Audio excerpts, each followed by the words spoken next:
The data is not limited to this. Of course, we have more than this, but maybe the most critical ones that I wanted to share with you. So, I just don't want to ask as a professor, do you have a question? Let me not put it that way, but about your comments, suggestions, recommendations. Yes, please. First you.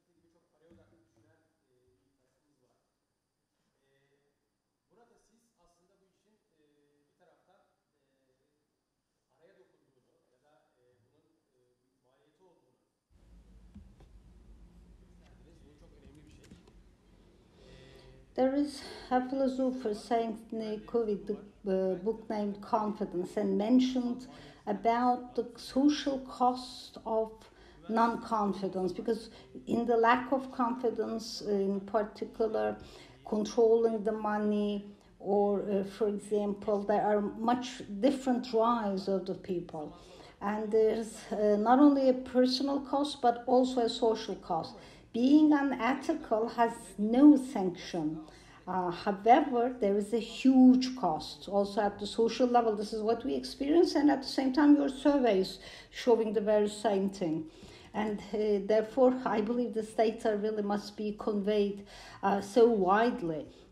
Because as the individuals, it doesn't matter how intellectual we are.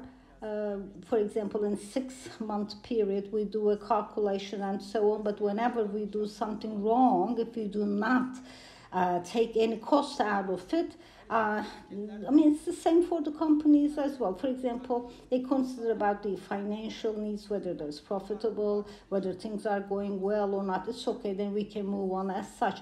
But as the cost of it, it's a social cost, and that's what I wanted to say. And by the way, thank you very much for the survey as well.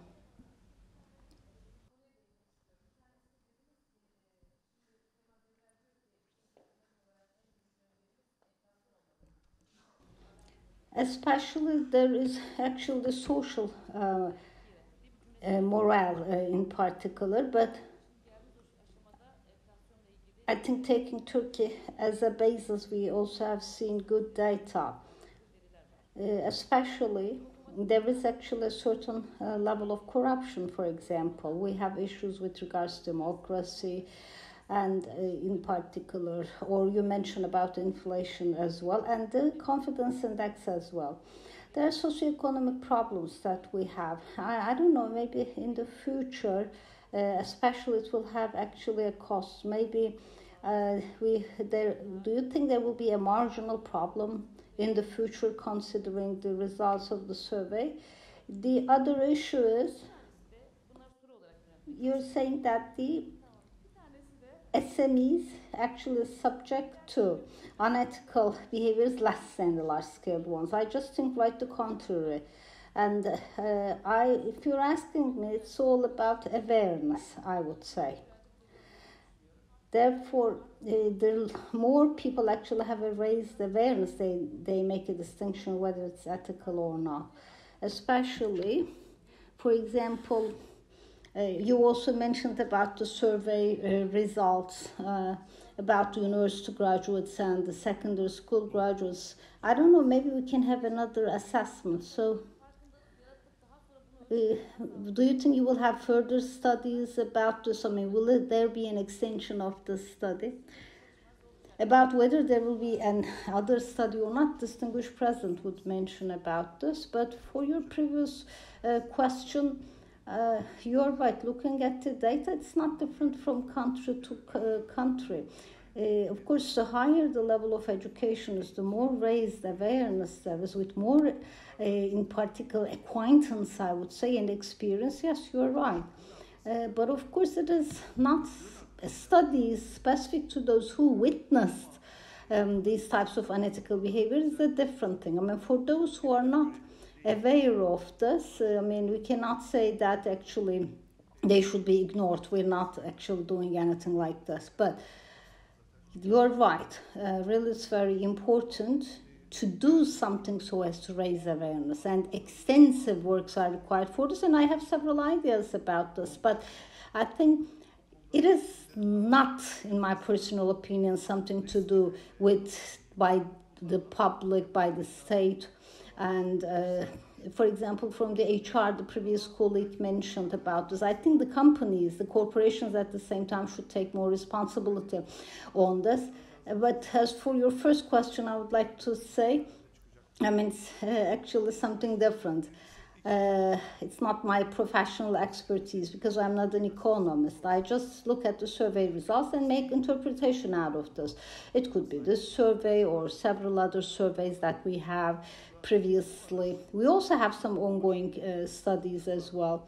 And at the same time, in a month time by Turkish Scientific Council about earthquake risk impact analysis, we have another survey which will publish the results in a month. There's also something comes up from that study. For example, daily political production is so powerful, so dominant, the popular politics, I mean. Therefore, for example, the taking an initiative, being productive, things that require motivation is problematic. If it happens, we actually will fly up to the sky as a country. But once this does not happen, I would say, once you put politics at the center of everything, then you just have to act on predictions only. It could be, for example, even the projections and something that the politicians predict, and there is a controversy in here. Therefore, especially about the future design, what the politicians are thinking about the design of the future, I don't know. We're just being subject to it and try to make some surveys out of it. I think what is obvious is that from social psychology point of view, which is an important variable in terms of confidence or trust, if we build up on that foundation, Turkey will be so good. It's pretty clear from the data in hand, so that's all I can comment on. Yes, please.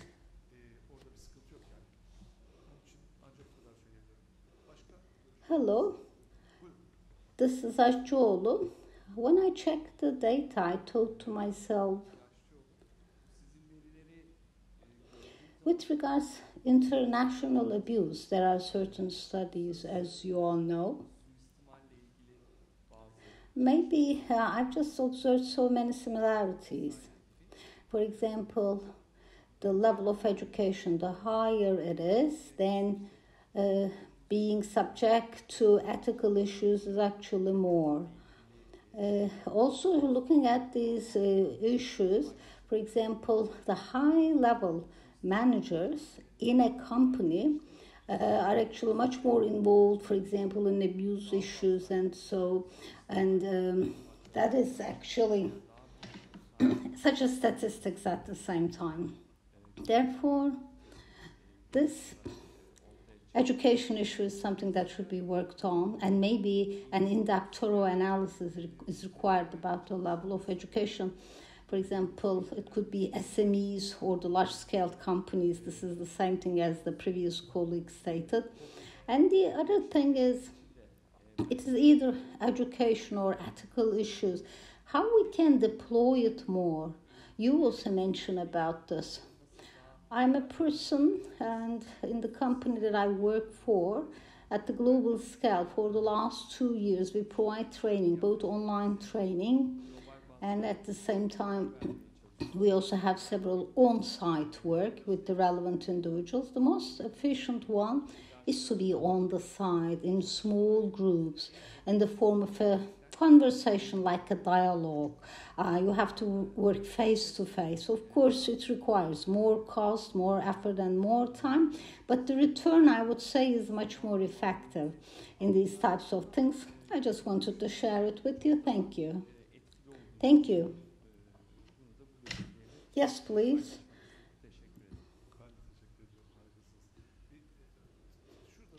Thank you for the presentation.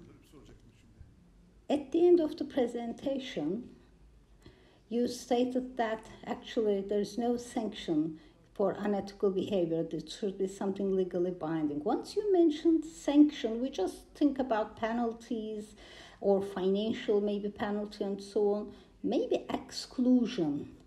For example, disreputation. Trust me, it is a much better sanction than the financial ones, I would say.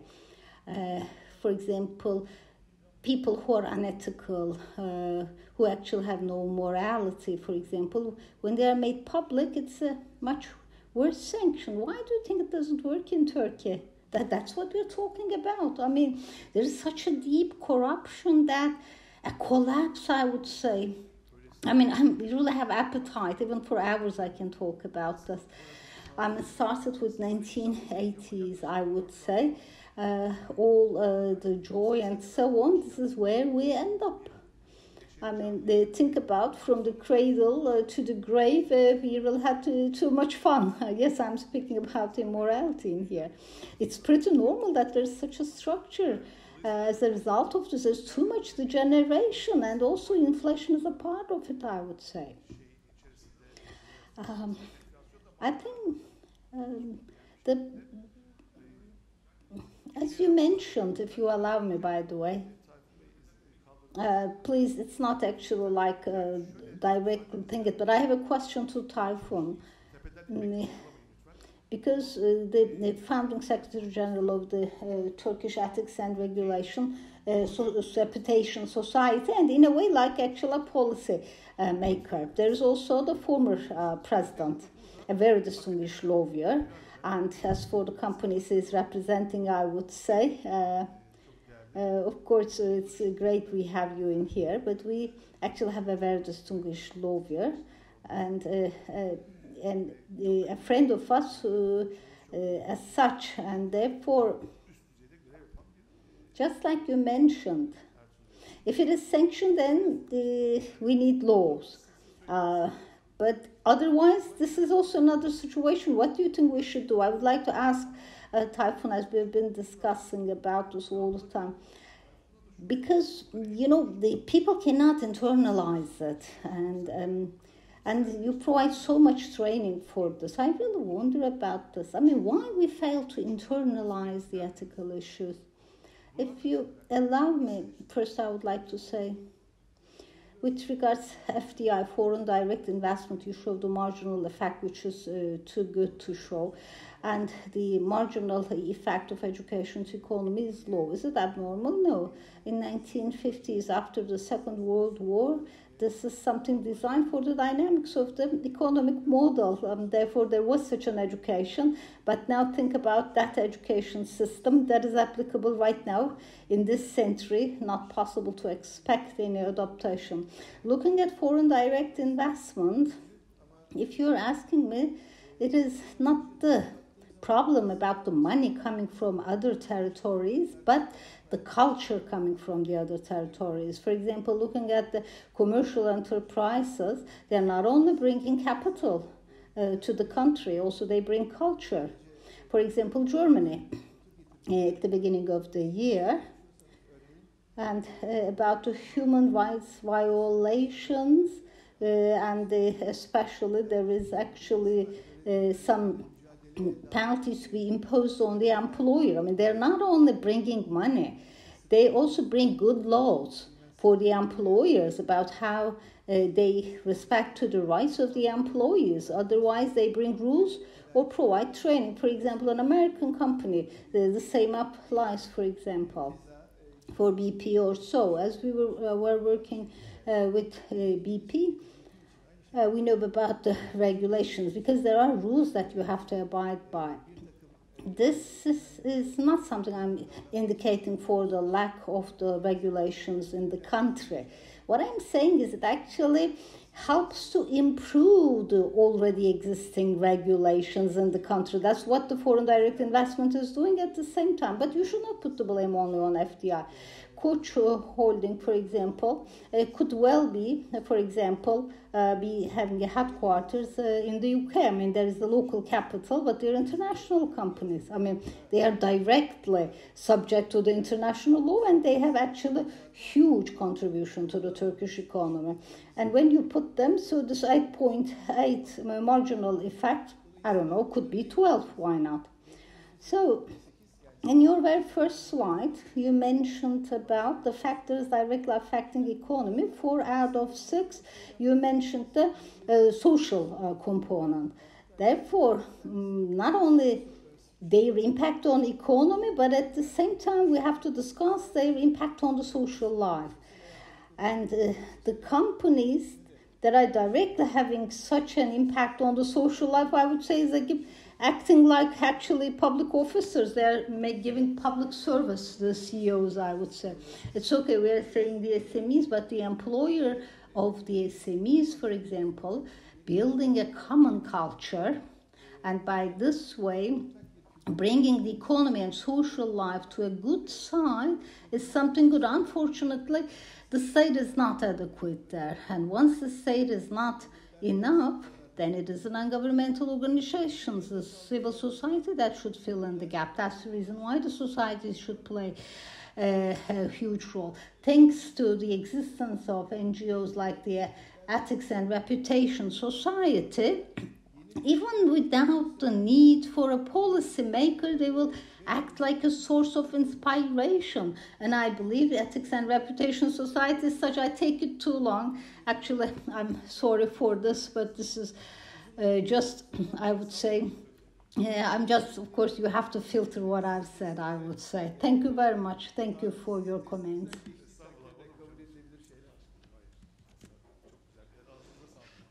Thank you very much, distinguished professor. Actually, to you and to the entire academicians, I would like to thank to Istanbul University and Turkish Ethics and Reputation Society. I think it is a unique study in its field, right?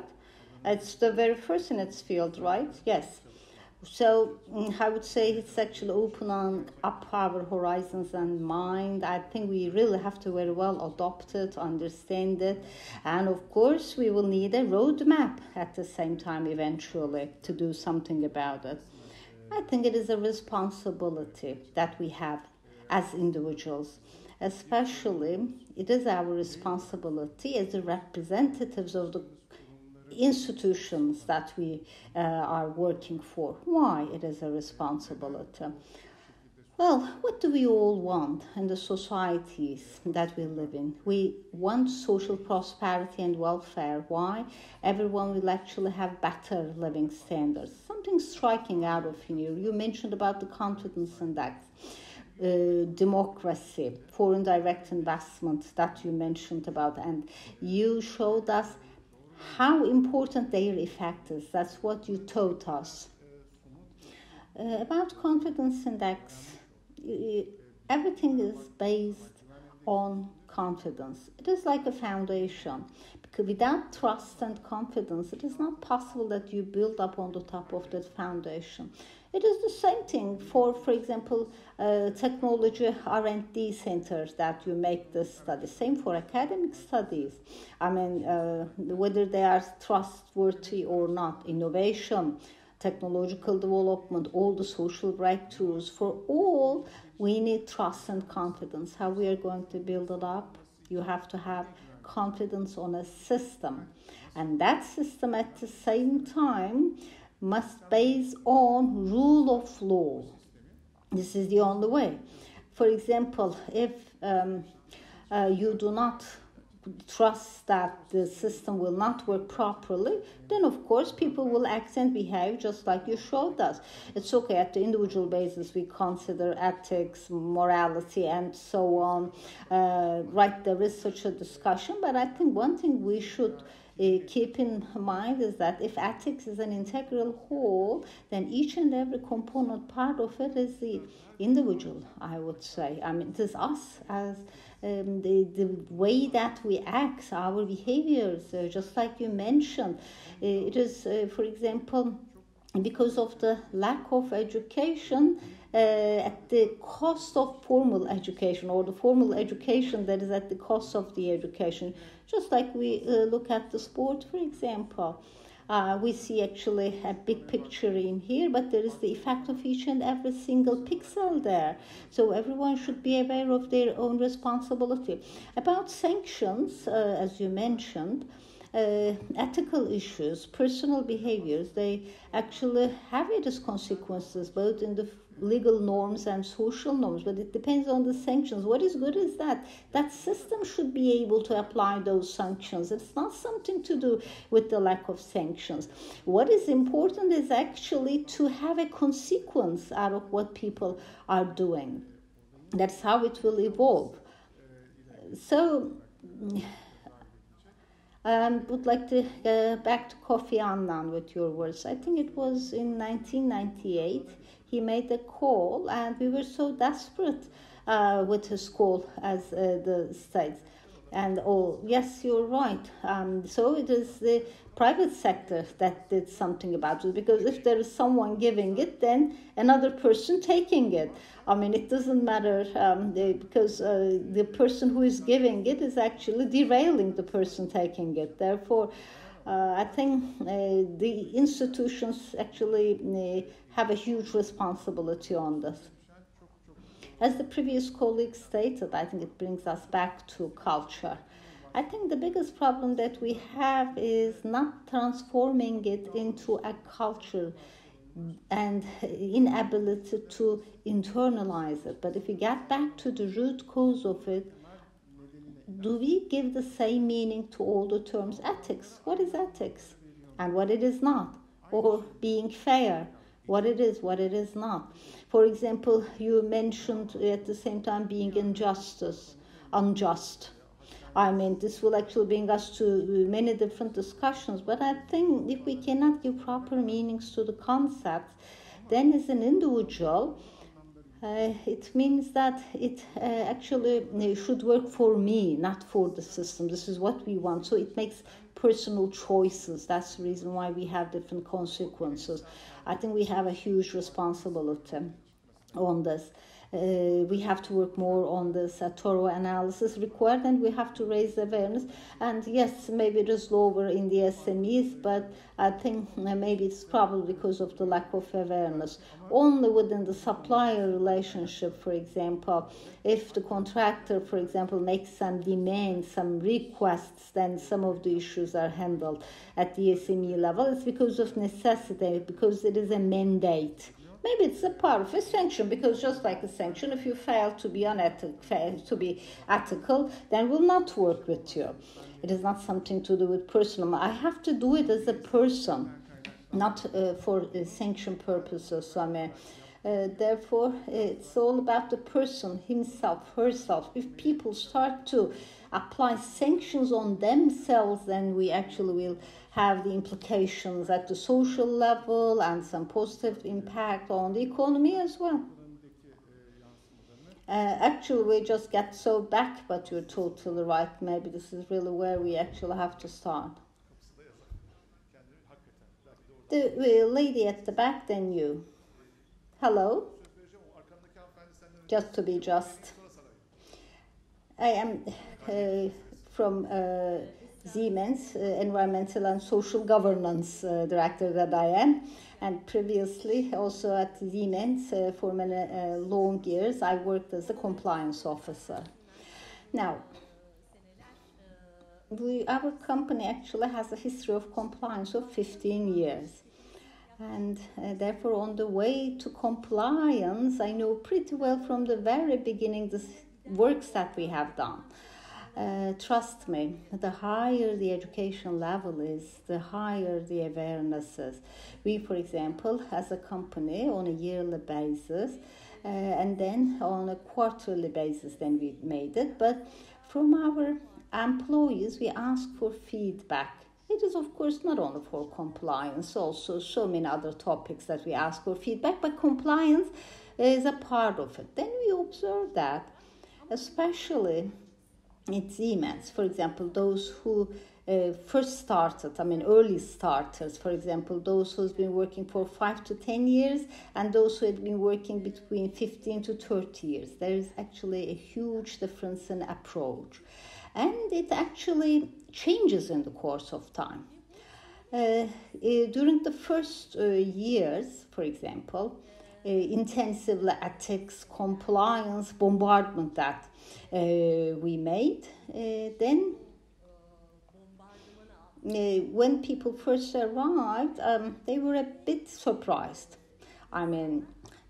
Trying to get adopted to the order of the corporation. They were confused because the people coming from outside, I would say. Then in the course of time, they get used to it, they adopt to it. However, we had a very recent survey which showed especially at the first start of the work, we have quite a different generation coming now. And for example, they ask for the sense of the company for environment. They're saying, I will prefer to work for you if you are good at the environment. At one side, it's very difficult for people to find a job, but while they're looking for a job, they wanted to know for the company that they work for to be, for example, ethical. These are the young people. I just wanted to mention that. Great. Yes, thank you very much. That's exactly what we've been looking for. Yes, please, Tayfun. I'm taking the microphone for the second time. I'm sorry for this. But of course, I failed to actually answer your question while I was speaking in the previous time. Of course, ethics actually is actually not objective, subjective. It's not inherent in the nature. So it's something to do with the people, even with social people. Therefore, it is something that should be taught, just like everything that is human-made, subjective. You mentioned about making it internal, but from where Ertuğrul left, I would like to take the topic from how we can internalize it. It is not only the responsibility of them, it's also the responsibility of the employer or of the, for example, contractor or the person who is placing the order. The employer should teach, should invite to its own truthfulness, but of course it must be a good one. So yes, it's not an easy task to internalize it. There is actually the need to support, just like the state actually has the responsibility to provide education. I think the employers at the same time have such a responsibility mission to train people. I'm sure that the wheel will turn by this way. But of course, the wheel is turning so slowly in countries like Turkey because there's an asymmetry.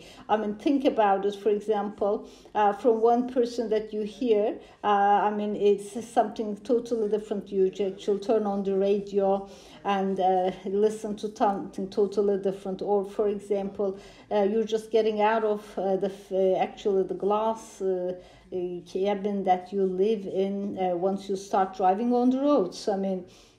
And therefore, sometimes very difficult to have a compliance between those. Something to do with the social level and education level. But I think there is something so critical in here. It is not, it was actually a great finding, by the way, a great comment. We actually have a lot to draw out of your talk. Thank you very much. Any other? If not, I will give the floor to the distinguished president, but yes, there is someone at the back.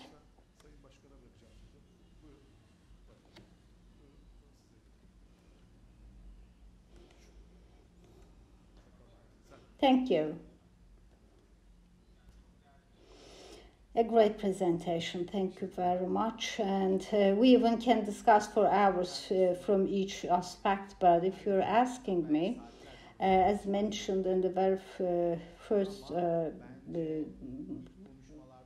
talks, I think there is an answer for our questions about the conceptual discussion about what ethics is, the definition of ethics.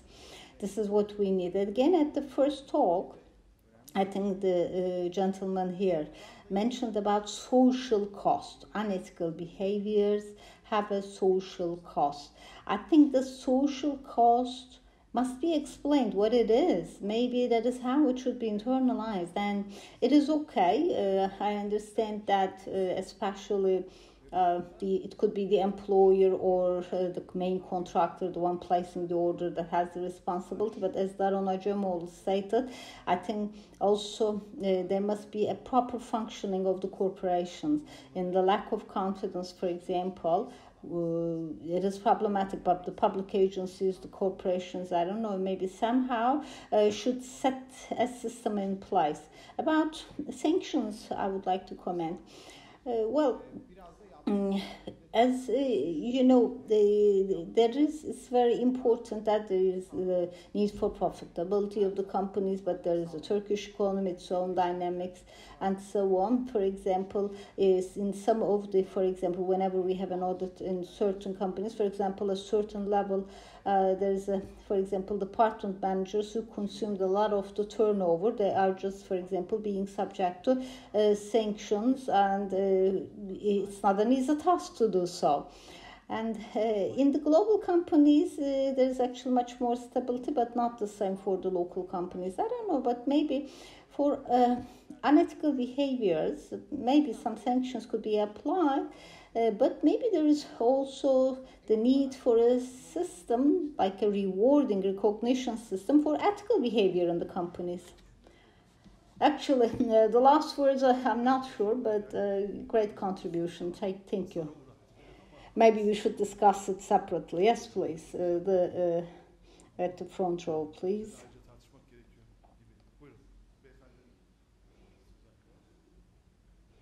A great work. Thank you very much for that. Once again, to all who contributed.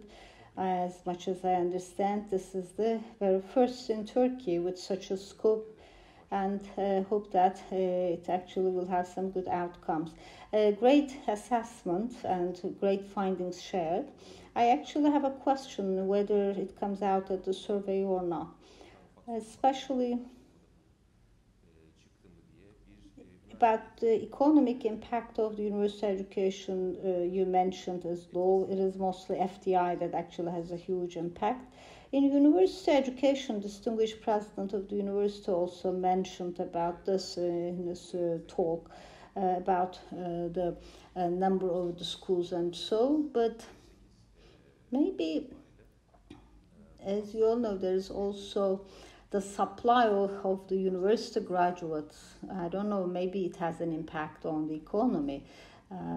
Thinking about the number of the graduates today, I mean, maybe it is something to do with the human resources requirement.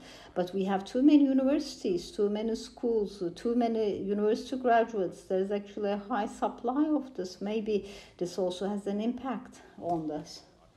I don't know, did you work on this in the survey? I mean, whether you have such a finding or not. Second question is about FDI. Tayfun Bey discussed it so well and mentioned about the transfer of culture at the same time. I think at this point, my second question is the foreign direct investment coming is coming to which industries and at what level? For example, is it the cash flow or the real estate construction? But on the other side, is it coming to technology with a higher added value? Would that make a difference? I mean, whether it will have any impact or not, did you make any such assessment? Starting by the second question, but maybe Tayfun can help me, or Ertuğrul also may comment on this, especially what type of an added value would be by FDI. But for the first question, what I can tell you is that, of course, we just check the level of education and assess the impact. Maybe a background information for you, not a finding out of the survey, by the way. Now, because we checked for impact on economy. And as I told you, maybe we cannot find the address, as I told you. There is actually maybe the industry is changing so rapidly, maybe they actually cannot find an equivalence for this. That's the reason why we are just mostly focusing on formal education, but not training and so on, because they may actually create more dynamism, but they fail to do so just because of focusing too much on formal education. I mean, I'm speaking about focusing on success rather than happiness. It's my 36th year, and with the university, I can say the problem here, or a truth better to say, if you would like to create a dynamism all around the country, you need universities at the cities, at the provinces. And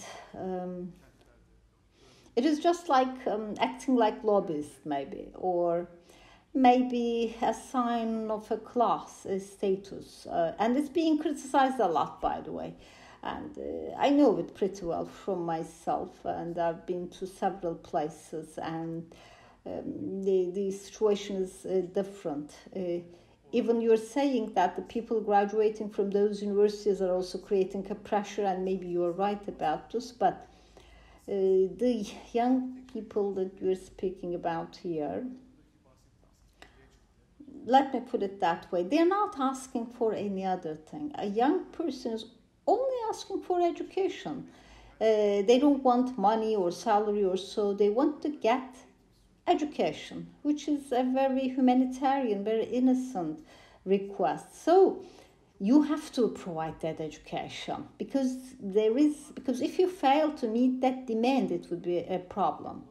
So it's actually the right to education. So there's nothing that the state can do about this. But there is one truth. This way or that way, regardless of what happened, it's quite interesting. You are right, the human capital is not turned into maybe economic contribution, but a person who is a graduate of quite, for example, a different university, which is not so good maybe, there is a difference between a university graduate and then secondary or high school graduate. There is a difference in understanding, in awareness. It doesn't matter which university, which school. They force themselves, urge themselves, they talk better, they make a contribution, they do something. I think, so to speak, I guess we have to say okay, I would say, to this.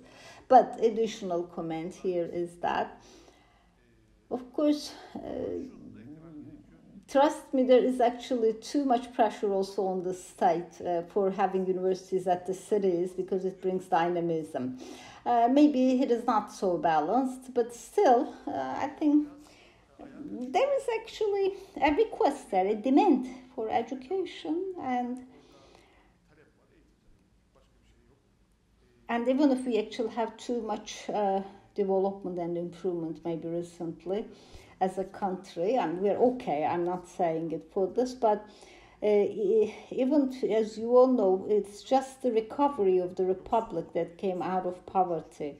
And therefore, the university graduates, they are not putting any pressure on the economy, but they cannot create added value. That's the reason why I would say it is not like they have a financial gain, or they cannot concentrate their labor effort on it. About foreign direct investment, by the way, yes, you're right, but it is coming to which areas, to which industries? I mean, I think, of course, I know it from the exporters. Of course, Tayfun, you can add up on this, but from the Exporters Union. We have a great export power, by the way, really. I mean, the ports are always busy and so on, I know it pretty well. But looking at it is value equivalence per kilogram is actually Poland, the least $4, it is $1.45 for Turkey, especially in textile and automotive, really high quality. and really high quality worldwide, and can compete with the best in the world. And for example, they are just getting the best fabric from here. Big major brands are also, but the per kg value is pretty low. You have to raise the bar, of course. Yes, please.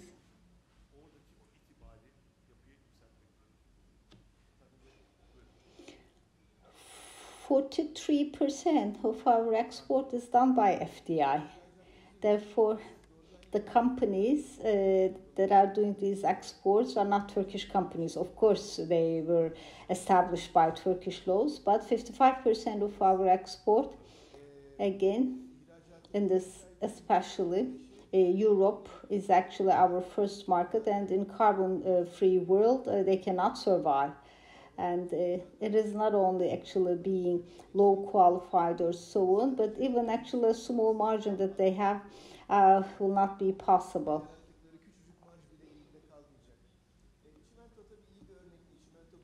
For cement, for example, looking at the export side of cement, to make $3 for carbon neutral regulation, they actually will have to pay $9. I mean, to make $3, you have to spend $9 to be carbon free, carbon neutral. So cement is not a good example, I know, but a dramatic one.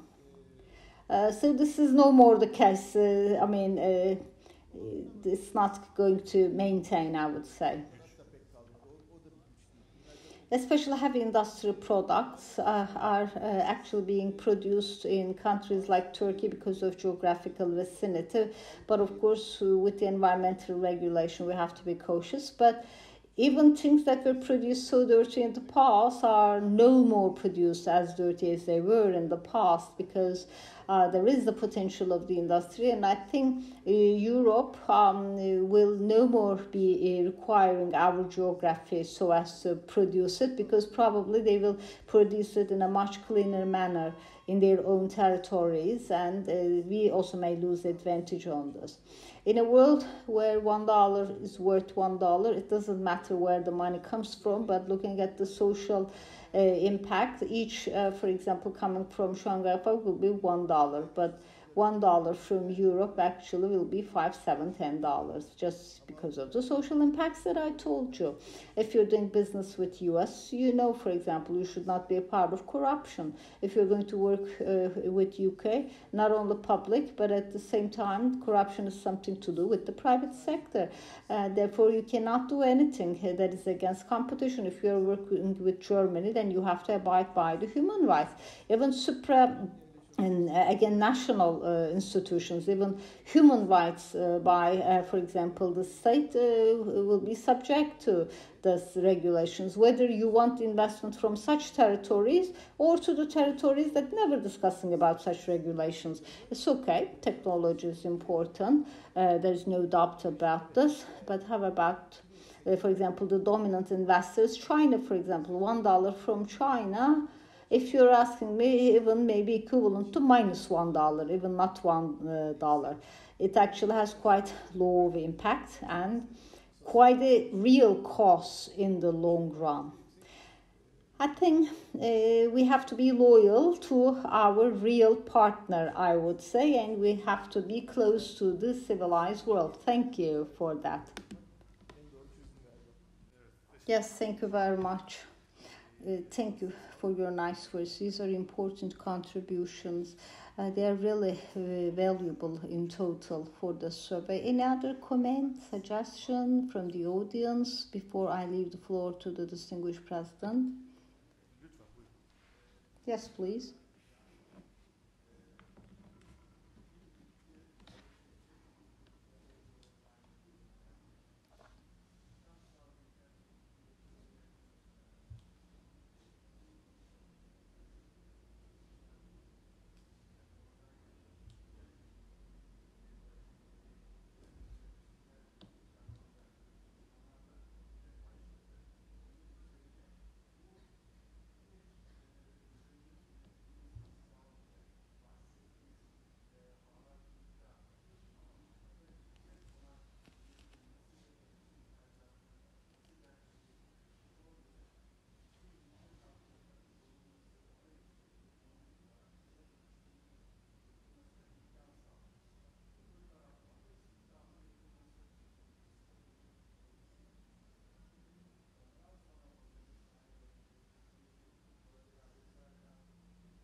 Yes, there is the need for another study to be performed, but I think this is actually an answer to the question raised by our colleague. Yes, please, Emre.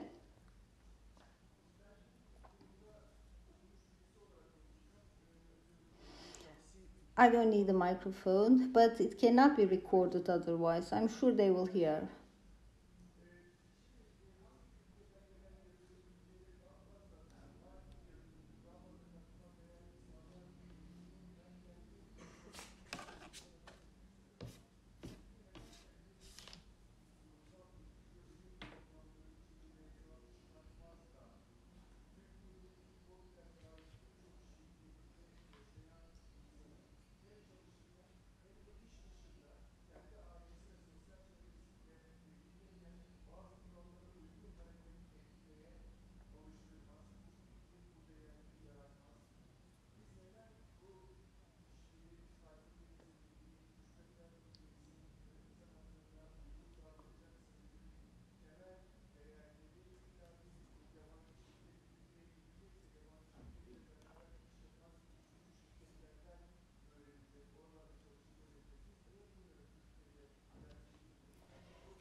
I also would like to thank you for your words. Yes, please.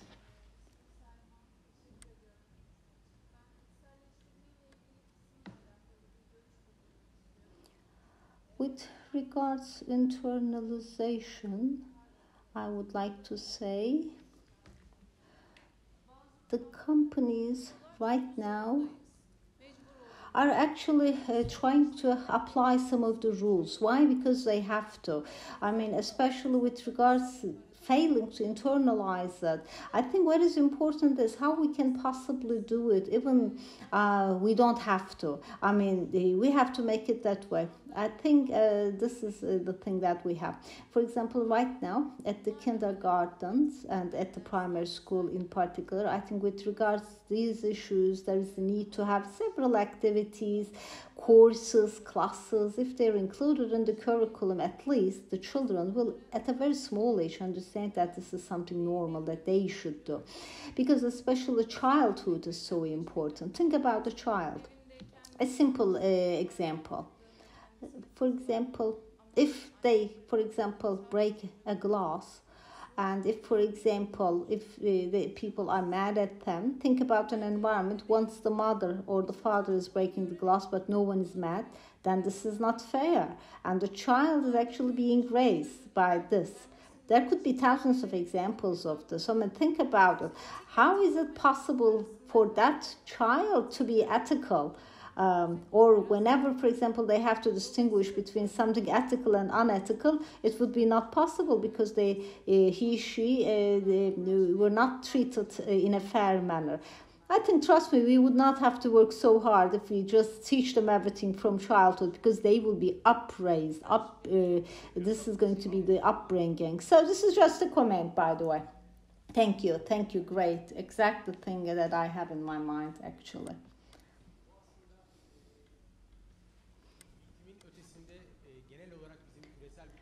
I think this is something beyond education. There is the need for a global shift of paradigm. In 50s, discussing about ethics in the US, for example, it was, for example, there's only, for example, money that should be the priority of the companies. Then 70s, these are so close. Today, in the world, for example, despite all our talk.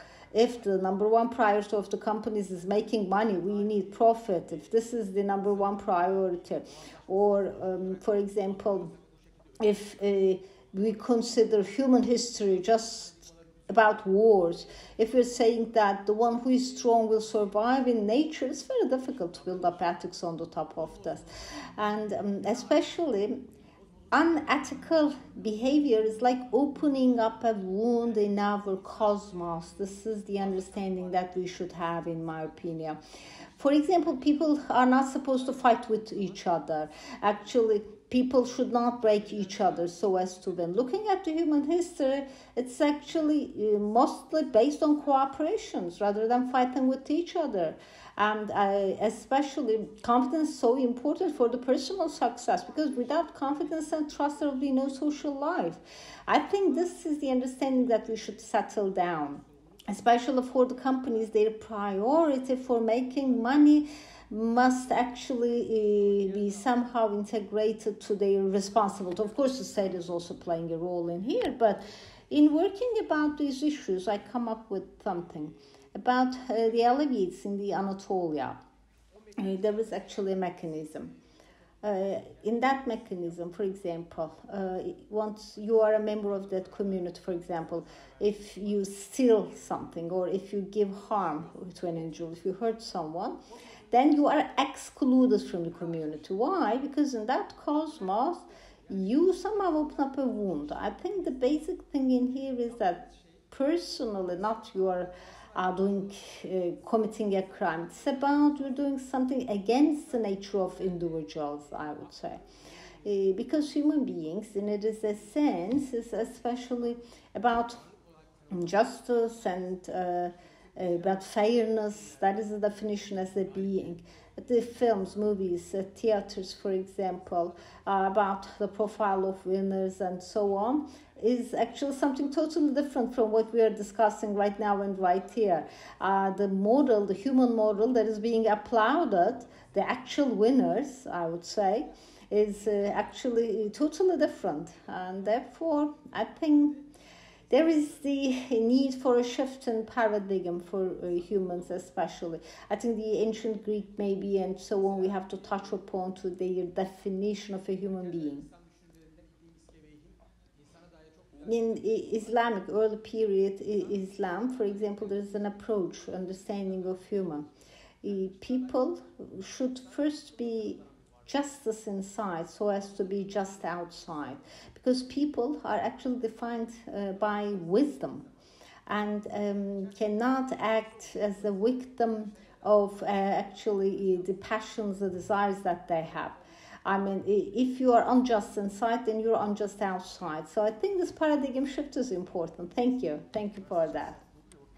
Thank you. Of course, as we are under the roof of a university, great ideas are coming up from the audience.